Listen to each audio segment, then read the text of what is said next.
ricos do mundo. Aí todo ano ela publica, e as pessoas olham lá e veem, esses são os mais ricos. Primeiro lugar, segundo lugar, terceiro lugar. E aí todo mundo olha, e as pessoas ficam invejando aqueles homens, porque eles são bilionários. Tem 55 bilhões de dólares. É muito dinheiro, né? Você olha o tanto de dinheiro que tem esse homem. E aí a gente olha e fala assim, esses são homens bem-sucedidos, homens visionários, homens de sucesso. Agora esse texto, Jesus fala de um homem bem-sucedido. Só que o nome que Jesus dá para esse homem não é nenhum dos nomes que a gente dá, que a imprensa dá, que a sociedade dá. Não é nenhum homem chamado homem bem-sucedido, homem de visão, empreendedor, empresário, nada disso. Jesus olha para esse homem e diz assim, esse homem é um louco. Esse homem é um louco. O que Deus diz que esse homem é que ele é louco. Na outra versão diz que ele é um tolo. Ele é sem juízo. Então, às vezes a gente olha para as pessoas com olhar humano, mas como é que Deus vê? Como é que Deus nos vê? O que realmente conta aos olhos de Deus? O que realmente tem valor para Deus? Então, essa parábola Jesus contou para isso, para nos ensinar. O que Deus valoriza de fato? O que tem importância aos olhos do Senhor? Então, ao olhar essa parábola, a gente vai perceber por que Deus olha para aquele homem, por que Jesus diz que aquele homem é louco. Ainda que ele tenha sido muito bem sucedido na sua plantação, na sua colheita, nos seus bens, nos seus celeiros, ainda que ele tenha tudo aqui, diz ele é louco.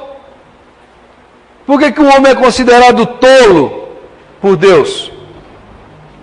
Em primeiro lugar, porque é um homem que só pensa em si mesmo. A pessoa que só pensa em si mesmo é um tolo aos olhos de Deus. Aquele que acha que tudo gira ao redor dele, que ele é o centro do universo, que tudo deve funcionar para ele. Esse homem colheu uma grande colheita, mas ele só pensou nele. Você não vê em momento nenhum ele falando de mais alguém aqui nesse texto, nessa história.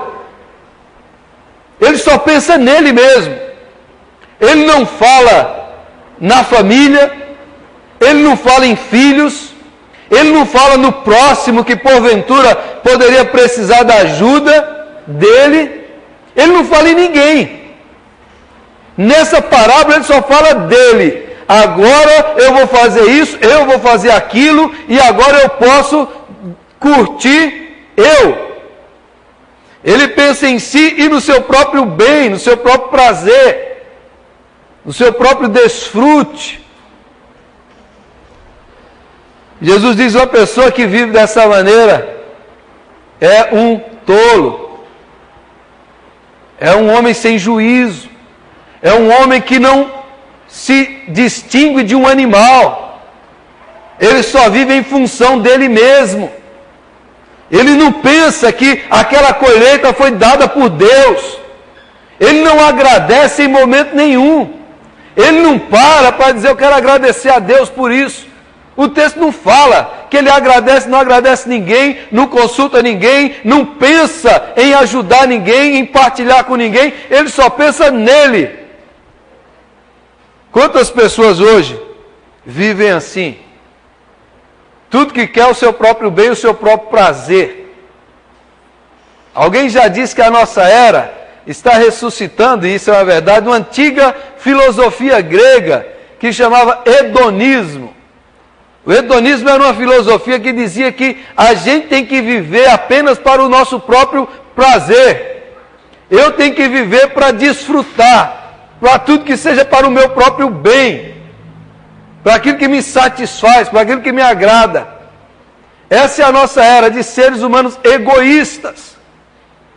E esse egoísmo está em toda parte, até dentro da igreja. Pessoas que só pensam no seu próprio eu. É o que eu quero, o que eu gosto, o que eu desejo. Se não está de como eu quero, vou sair, vou embora, não quero saber. Não olha ao redor. Não pensa para aqueles que estão à volta.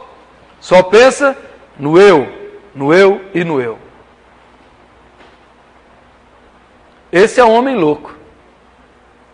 Por isso que Jesus contou essa parábola. Eu pergunto para você, você só pensa em si mesmo? Quando você está conversando com alguém, você só fala de você ou você pergunta sobre o outro? Quando você está lá dentro da sua família, na sua casa, você pergunta como estão, o que pensam, o que sentem? Ou você só está buscando o que eu? Quando você ganha o seu salário, você pensa que você pode ajudar alguém, você pensa que aquilo é bênção de Deus, é dádiva de Deus, ou você só pensa no eu? Isso é para a gente pensar, para a gente refletir na nossa vida. Talvez nós estamos pensando que eu quero ser bem sucedido, eu quero chegar no topo, eu quero ter uma carreira próspera, e no final de tudo Deus diz, você é um louco. Porque você fez tudo isso, mas não olhou para quem estava à sua volta, então você é um fracasso. Você é um tolo. Você só pensou no seu próprio bem, no seu próprio ego. O homem construiu, aumentou os celeiros e falou, agora eu posso comer, beber, descansar, regalar-me, porque agora é tudo meu.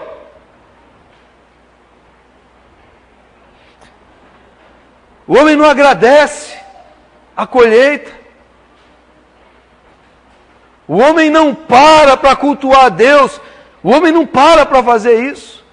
Quantas bênçãos Deus tem dado para você, para nós? E eu pergunto para você já agradeceu ao Senhor? Tem uma ilustração que eu gosto muito, que é do homem, servo de Deus, que morava lá no sítio, lá na roça. Um dia uns parentes deles ricos fez uma grande festa e o convidou. E aí tinha lá aquele buffet chique, maravilhoso. E aí todo mundo foi lá em cima para pegar a sua comida. E aí o homem da roça parou, fechou os olhos e começou a agradecer a Deus por aquela comida. Aí uma senhora do lado falou para ele assim, na roça ainda faz esse tipo de coisa? Zombando do homem por estar orando e agradecendo por aquela comida. Na roça ainda faz esse tipo de coisa? Aí ele parou, olhou para ela e falou assim, não, na roça também não faz isso não. Porque lá na roça, quando eu jogo a comida para os porcos, eu não vejo nenhum orando, eles vêm direto comer. Eles saem com tudo para comer. Eles não param para agradecer. Quanta gente vive assim? Como animal. Insensato. Egocêntrico. Egoísta. Isso é louco aos olhos de Deus. Segundo lugar, Jesus diz que esse homem é louco porque ele só pensa nessa vida. Ele só pensa nesta dimensão, nessa história. Ele só pensa no aqui e agora. Ele só pensa no que ele pode fazer, que ele pode comer. Esse homem pensa tudo aquilo, ele não imagina que existe a eternidade. Ele não imagina que esta vida vai acabar. Ele não pensa que isso aqui é efêmero, é passageiro. Que a existência, hoje você está aqui, mas logo você passa. É como vapor, é como a flor que hoje nasce, cresce, murcha, seca e vai ao fogo. O homem que só pensa que a vida é isso aqui, é comer, beber, é tocar, é apalpar, é conquistar. Jesus diz, esse homem é um louco. Esse homem não tem juízo. Esse homem está trabalhando, ele está se esforçando, ele está fazendo tudo, mas ele ainda não transcendeu a realidade da vida. Ele ainda não percebeu o sentido de estarmos aqui. Ele ainda não descobriu porque estamos nesta vida. Hoje é o mundo das pessoas que não pensam mais na eternidade, na vida depois da nossa morte. Pessoas que pensam que vão viver para sempre, que vão ter sempre a eterna juventude, que as coisas aqui não vão passar, não vão acabar, e aí dedicam o seu esforço, o seu tempo, o seu labor, o seu trabalho para conquistar, acumular. E não percebem que a gente não controla nem o dia de amanhã, que você não pode dizer se amanhã você vai estar vivo ou não, que a gente não pode saber e não sabe quando vai chegar o nosso fim, que todos nós estamos na fila invisível da morte, que cada dia que passa você está mais próximo. Nós não gostamos dessa pregação, nós não gostamos mais de ouvir sobre isso, mas essa é a grande verdade. Essa é a estatística implacável da vida. Cada um que nasce é um que vai morrer. Que essa realidade ninguém pode se ocultar, nem fugir, nem se escapar dela. E um dia todos nós teremos que prestar contas do que fizemos aqui nessa terra. De que serviu os nossos anos aqui, a nossa história, o nosso tempo. Para que vivemos? E aí ficamos acumulando.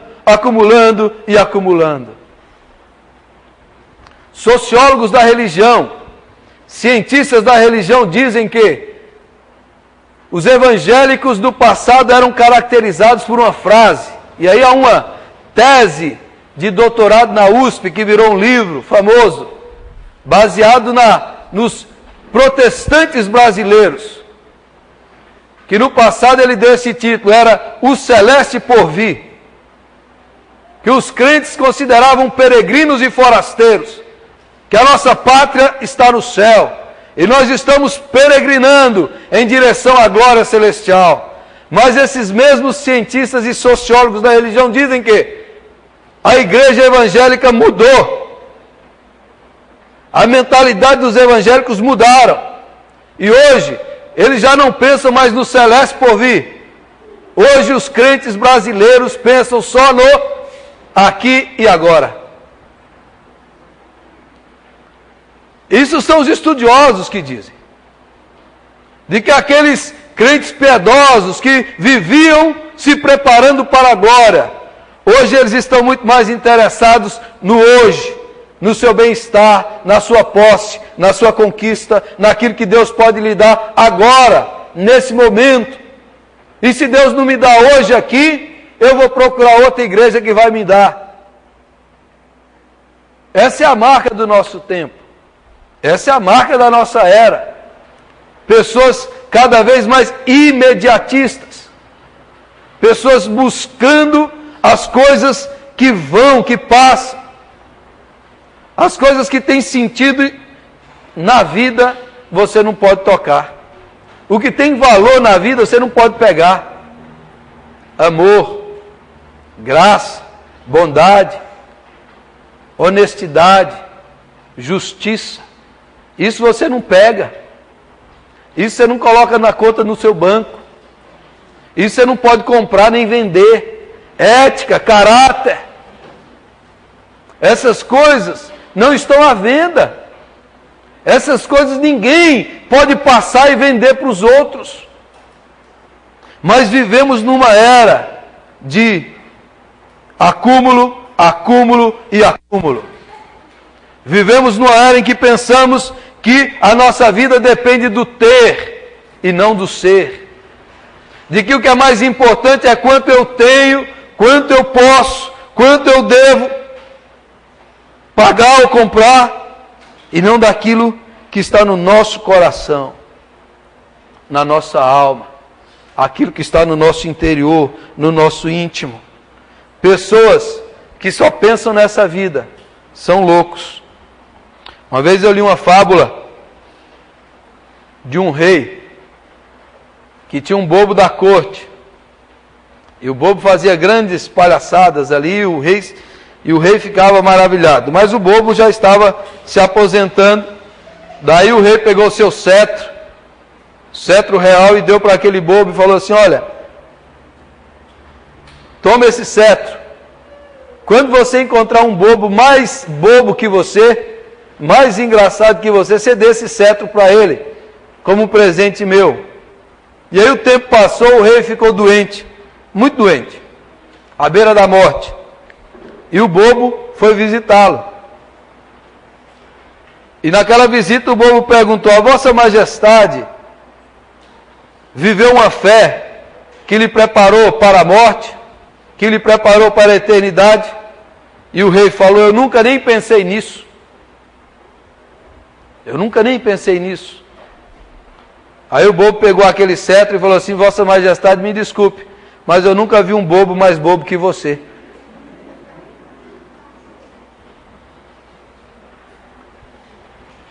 Quem pensa só nessa vida é um grande bobo. É um homem sem juízo. É uma pessoa sem sentido e sem razão. É uma pessoa que ainda não descobriu que aqui nós estamos na antessala da verdadeira vida. De que aqui nós estamos apenas nos esquentando para entrar na verdadeira vida que Deus tem para nós.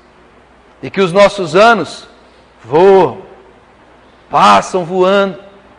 De que a luz da eternidade, isso aqui, é como um pingo.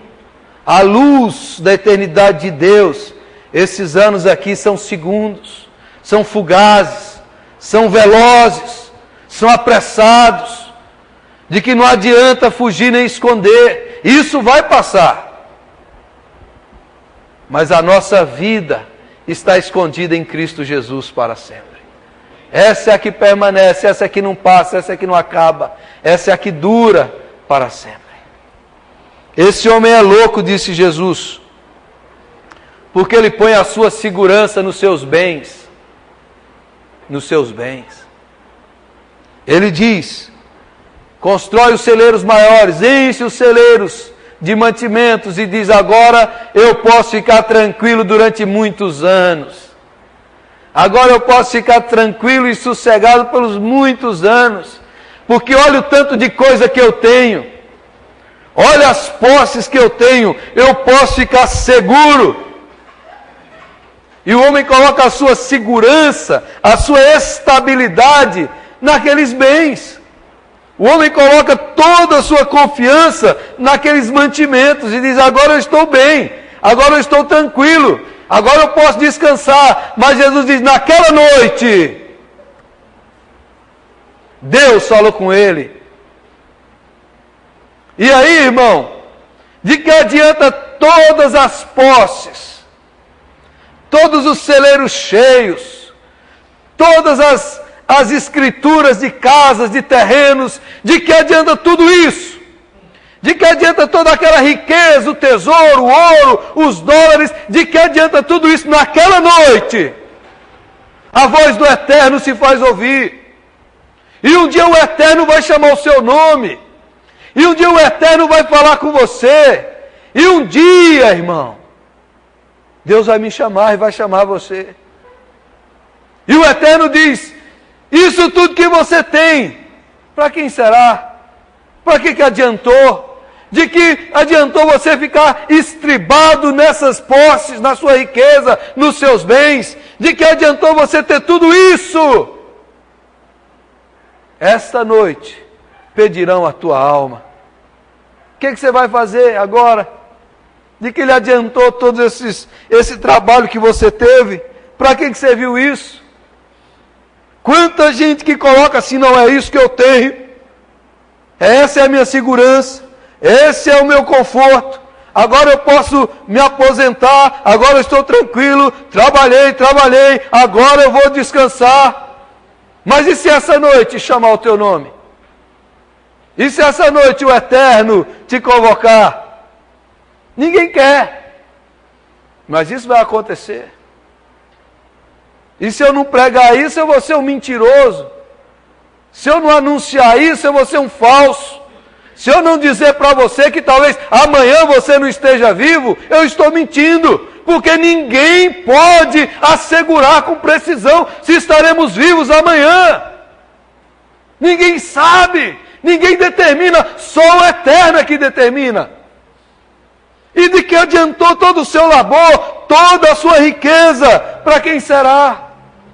Isso não conta diante do Eterno. Isso não serve para nada diante de Deus. Tudo que tem, tudo que conseguiu, não aumenta o seu currículo, nem aumenta o seu crédito. Nada, absolutamente nada. De que adiantou isso? Há uma história bíblica que eu gosto bastante. O rei da Babilônia, Belsazar, deu um grande banquete, milhares de pessoas, uma grande festa da Babilônia, todos bebendo, se divertindo, e aí o rei da Babilônia, utensílios de ouro do templo de Jerusalém que nós saqueamos, aqueles utensílios que foram usados no culto do Deus vivo, ele fala: tragam todos, tragam as taças, as bandejas, tudo aquilo que era usado no culto a Deus em Jerusalém, tragam. E trouxeram, e eles se bebendo, divertindo, todas as suas concubinas, suas mulheres, todos ali bebendo.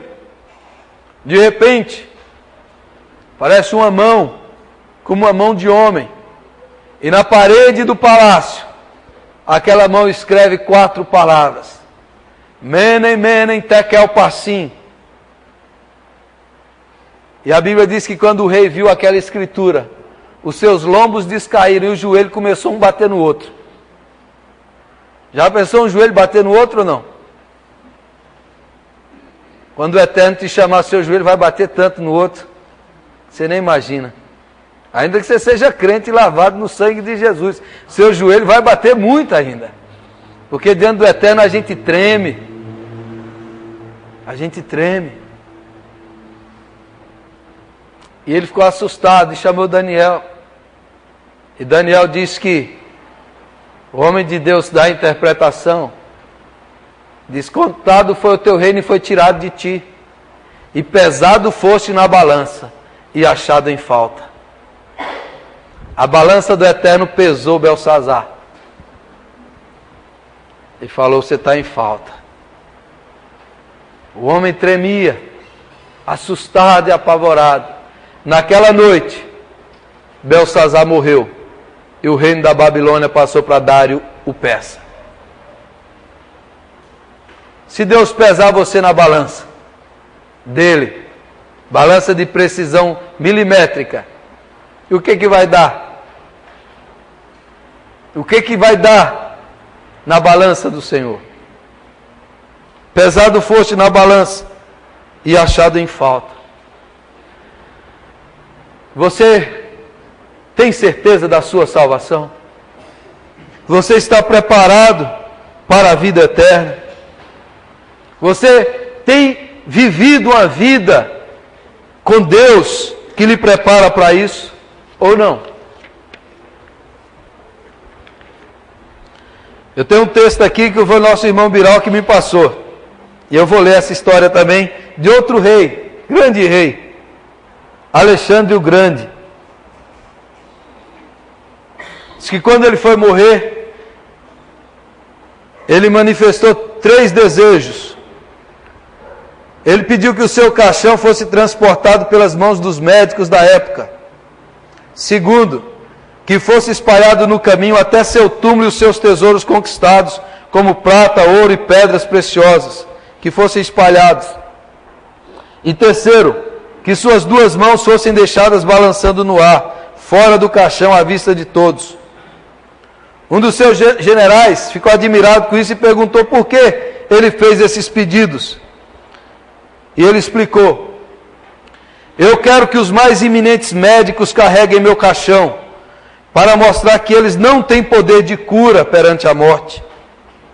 Segundo, eu quero que o meu caixão seja coberto pelos meus tesouros, para que as pessoas possam ver que os bens materiais aqui conquistados, aqui permanecem.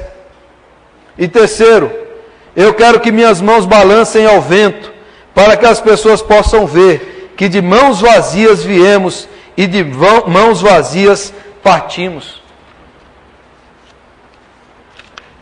Nós não vamos levar nada. Tudo vai ficar aqui. O ouro dessa terra, que é o metal mais valioso. A Bíblia diz que lá na cidade santa, a gente vai pisar sobre ele, dizendo que o que é de mais valioso aqui, é o que de mais baixo existe lá. O que é exaltado entre os homens é abominação diante de Deus. O que é mais valioso na terra, o ouro, no céu, vai ser pisado pelos santos de Deus. Porque lá não tem mais valor. Lá não tem mais valor nenhum. A sua alma está preparada? Aí eu quero concluir dizendo para você, nesta balança, nesse crédito, só uma maneira da gente ter crédito diante de Deus. Só uma maneira do peso da balança ser favorável a nós. Só uma maneira da gente estar preparado. Só uma maneira, como diz Jesus, da gente ser rico para com Deus.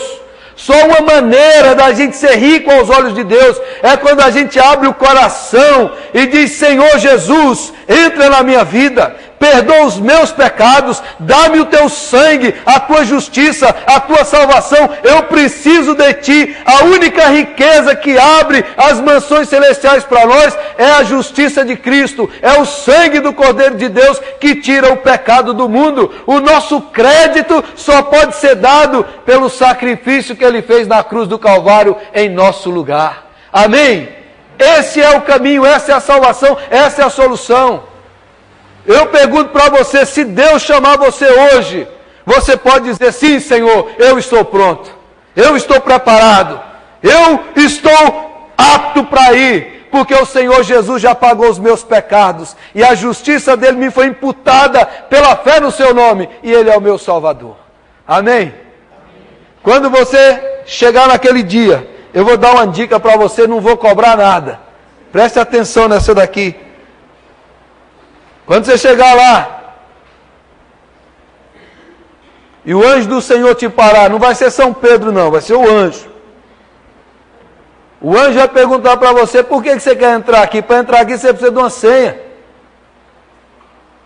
Só tem uma senha que faz você entrar aqui, senão você vai lá para o lago que arde com fogo e enxofre. Que não foi preparado para você esse lago, foi preparado para Satanás e seus demônios. O ser humano que vai para o inferno é porque ele é muito burro. E muito estúpido. Porque o inferno não foi preparado para nós. Para nós foi preparado a glória celestial. Então o anjo vai perguntar: por que você deve entrar aqui? Se você dizer assim: ah, eu quero entrar porque eu nunca matei, eu nunca roubei, eu nunca fiz mal para ninguém, o anjo vai dizer: você está errado, meu amigo, tchau. Você fala: não, mas eu era muito religioso, eu ia na igreja todo domingo, eu ia no culto, eu ia na missa, eu fazia isso. O anjo vai falar: aqui também não serve isso. Se você dizer assim: mas eu fiz caridade, o anjo vai dizer: isso também não serve. Não é a senha, não é o meio, não é o caminho. Ninguém entra no céu por causa disso. O anjo vai perguntar: só tem uma senha. E aí você pode dizer essa. Eu asseguro para você. Não vai dizer que você era dessa igreja e o pastor Gelson era seu pastor. Ih, esse aí não entra. Não vale. Você tem que chegar lá e dizer assim: eu estou aqui e eu vou entrar aí porque o sangue de Jesus Cristo foi derramado em meu lugar. E eu acreditei no seu sacrifício, e os meus pecados foram pagos e perdoados pelo meu grande Salvador, que é o Senhor Jesus. E o seu sangue me limpou e me purificou. Quando você falar isso, as portas do céu se abrirão e você entrará para lá e vai gozar a eternidade por todo sempre, sem fim, gozando da vida eterna com Cristo para sempre. Amém? Essa é a senha e essa é a solução. Vamos ficar em pé e vamos orar ao Senhor.